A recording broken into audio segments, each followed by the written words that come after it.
I've lived in Japan for 20 years, and people often ask, how long did it take you to learn the language?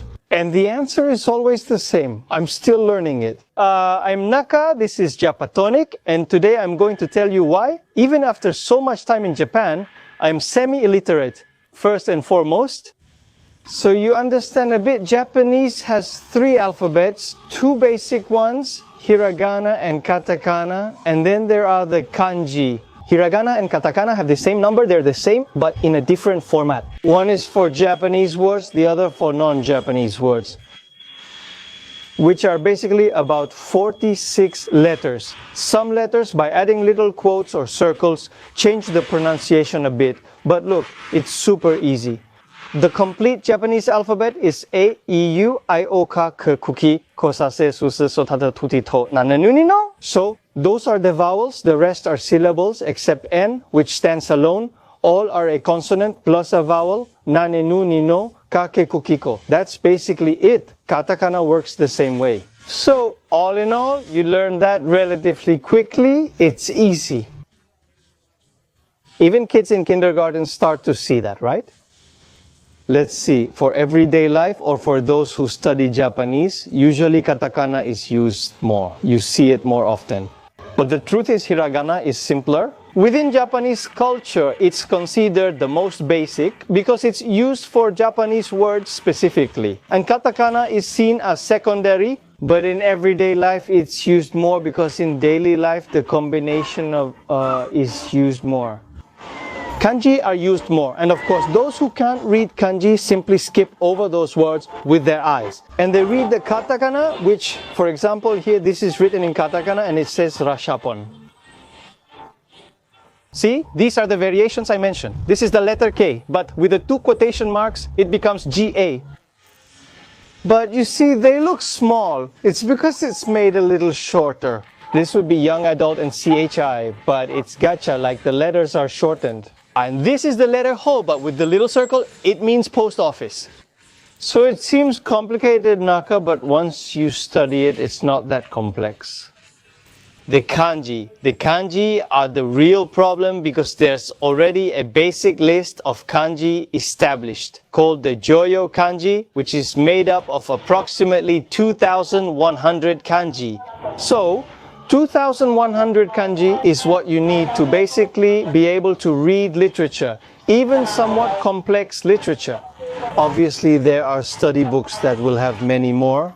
To be a true linguistics expert, you need far more than 2,500 kanji, maybe around 5,000. Some say there are about 30,000 in total, something like that. Now, basically, a kanji means a word. And it has its pronunciation, which can vary depending on the situation. And if a kanji is combined with another kanji, the pronunciation can change and the meaning can change as well. For example, this is written mostly in kanji. It says this is the kanji for Zen, which means complete. Koku, which means country. This is read as Senkoku, Chi, which means land. Sake. So this basically means sakes from all over Japan. And here it says Nihonshu, which is Japan sake, which is the name of the sake, Nihonshu no kai, which is like saying, for example here, anything written in simpler characters shows us which ones are complex. This is kanji. Let's see, for example, I don't know this kanji, but here it says Tetsubo, which is railroad, let's say, Gata, which means form. Something related. I know the 3rd floor has something about trains, likely train hobbies like miniatures and similar items. Here, this is katakana, which says puramoyo, and here I don't know what this is, but it's things for play models.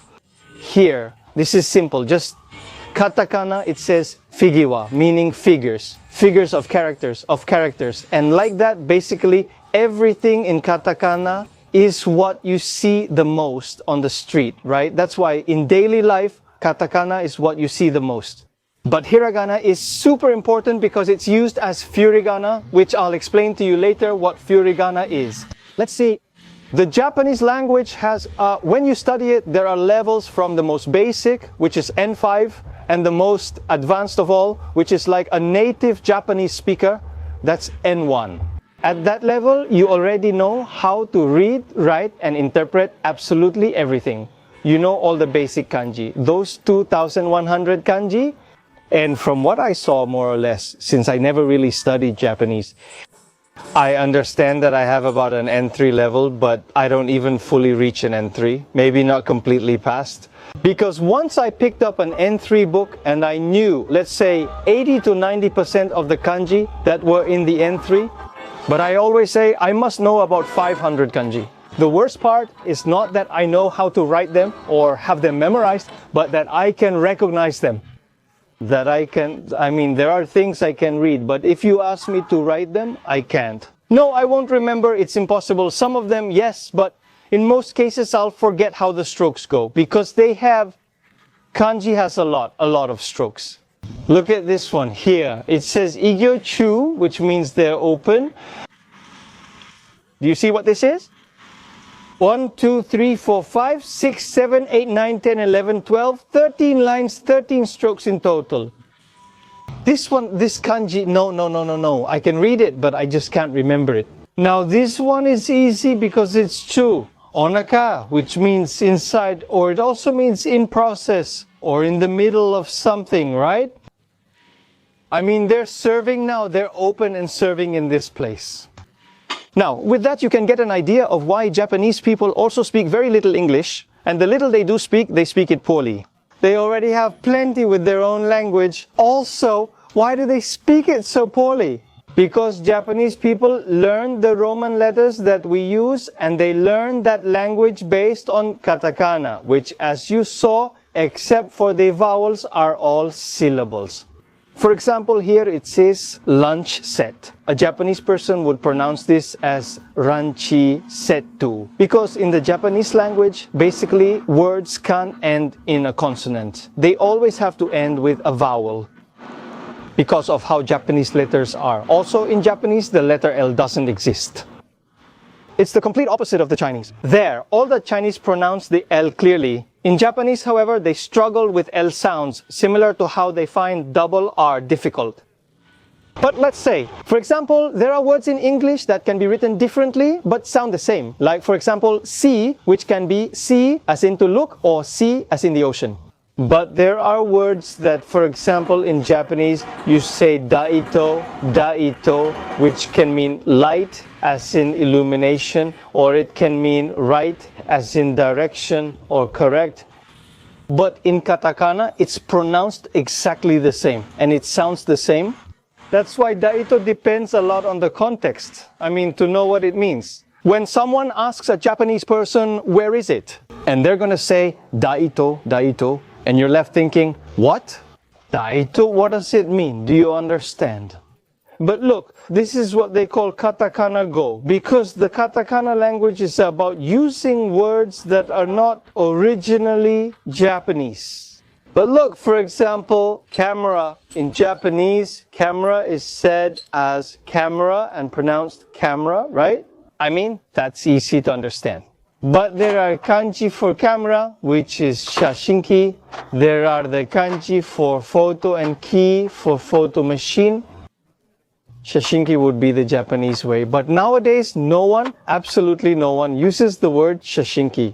Everyone just says camera, right? Basically, the most complex part of the language is the writing, right? How about speaking it? Well, speaking it in practice isn't that difficult. I say this in the sense that, for example, Spanish is more complex in many ways in practice because there are conjugations. For example, in Japanese, there is no plural or singular. For example, I, you, he, all of that doesn't exist. Let's say the language is much more reduced and simplified.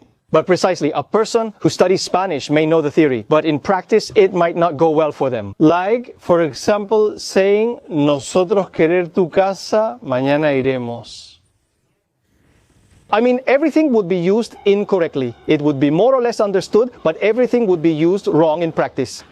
Now, in Japanese, in that sense, it's much easier. The complicated part of the Japanese language is the formalities. That's what makes it extremely difficult. I don't know if any of you have seen the movie Lost in Translation. There's a scene where Bill Murray is filming a commercial and the director tells him a lot of things. And the translator just says, more intensity and nothing else. And he said, okay, does he want me to look to the right or to the left? And the translator goes to talk to the director and says everything in a super extremely long way. That's basically because of the formalities. How? Well, you can ask, for example, can I do it? The simplest way of all, with someone you know, you can just say, did you eat? The yate is simply saying, can I do it? But if you want to say it in the most formal way of all, it could be, yarasasete itadaite mo yoroshii deshou ka? So the sentence just gets much longer only to become more formal, that's all. It just adds formality. And of course, when there are many sentences, when you have to be formal, you have to add more and more and more and more and more words. And that's honestly what makes it more complicated, let's say. Basically, that's it.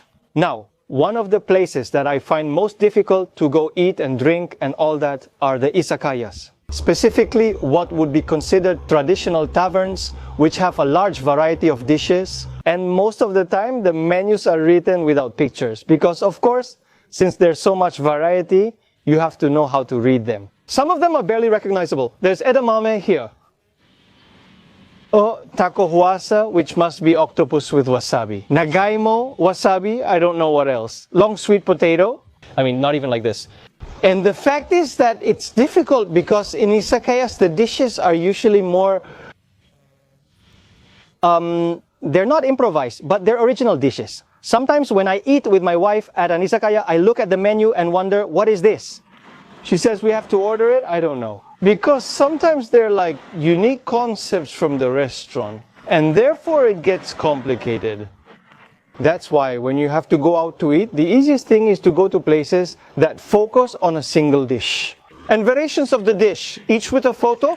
For example, we have restaurants here that serve only one type of food. They specialize in a single dish. This is Yakiniku Grill, where the only thing they have is meat. And well, the menu, either with a translator or just by pointing. I mean, in the end, you're just going to point at different cuts of meat. If they don't have an English menu, or for example, this one, obviously the classic ramen. What does ramen have? Ramen. You're not going to eat sushi at a ramen place. Because I know that outside of Japan, for example, it's very common that if you go to a Japanese restaurant, they have sushi and ramen. Here in Japan, having sushi and ramen in the same restaurant is extremely rare. Not to say it doesn't exist, except in some sushi chains where they have side menus because it's a pretty family-friendly restaurant, but the specialty isn't ramen, it's a sushi place. That's why the concept of having a Japanese restaurant with both sushi and ramen in the same place doesn't give me confidence. I'm really sorry for everyone who has Japanese restaurants in other countries, because they're actually extremely different recipes. One thing has nothing to do with the other. But anyway, this is a ramen restaurant and it's easy to come in and eat. Just like here, there's a place that serves rice bowls with meat. You order that or a version with different toppings. But well, we've talked about food many times already, but it's never a bad idea to refresh a bit about where to go eat, knowing where to eat, how to choose places to eat. For example, take manga. First of all, literature, books, all of that is read backwards. I mean, you start from the right, from right to left. And the traditional way of writing is from top to bottom. And from right to left, everything is reversed, right? And this. See, for example, here you can see some small letters. And here you can tell it's a kanji. You see it has a lot of strokes. And next to it is hiragana, which is called furigana, right? So since this is a shonen manga, I mean, it's aimed at kids from, well, let's say shonen is usually for all audiences. Even elementary school kids can read it. They usually include furigana because you can't know if kids can read it. So to ensure readability, they always use furigana. Because you see, in elementary school, you learn about 1,000 kanji, and in the rest of school, you learn the other 1,100 and something that's left. I mean, the basic kanji needed to read everything. To read a manga, it's assumed that a manga, for example, that's not shonen, could be a manga that's a bit more adult, more serious. You need to know around 1,000 to 1,500 kanji. Here, see, we have hiragana, this is kanji, and next to it is the furigana, right? Kono kaiju, it says here, it says this kaiju, this monster, what is this? Spider-Man with Ultraman. The collaboration we all needed. Here's an example. This manga is more mature with some kanji that are a bit more complex. They have furigana, but the others don't. There's not much furigana. Because it's assumed that these people already know how to read. The ones who read this kind of manga already have the necessary level, right? Well now, for example, so you can't read and write well, but let's say you can watch movies in Japanese, let's say. Well, the truth is that watching movies without subtitles is also really hard for me because, for example, sometimes my wife watches Korean series, right? And she wants to watch them in the original language and they're subtitled in Japanese. I understand about half.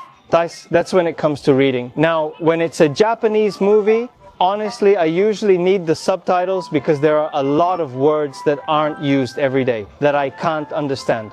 For example, some series are simple, and my wife says they don't use complicated language in this one. In those cases, I can understand about 99%. But now, a movie with a lot of plot, a lot of story, that's where it gets difficult for me. At least there are parts where I get lost because there are words I don't recognize, words whose meanings I don't know. Movies often use words that aren't so common in everyday life. For example, at first, what I learned the fastest was all the language used at work. Now, I have a few more everyday words because my wife is Japanese, you know? But always, with fiction and all that, it always gets to me. There are things that I just can't, 20 years in Japan, but that's how it is. No, I don't have the language. I don't have the language fully. This I can understand in Japanese. That's basically how it was. If anyone wants to study Japanese, visit ikaruga.com.ar, mention Japatonic, and you'll get a 30% discount. See you next time. Greetings to your family, pet, and that jerk neighbor. Bye.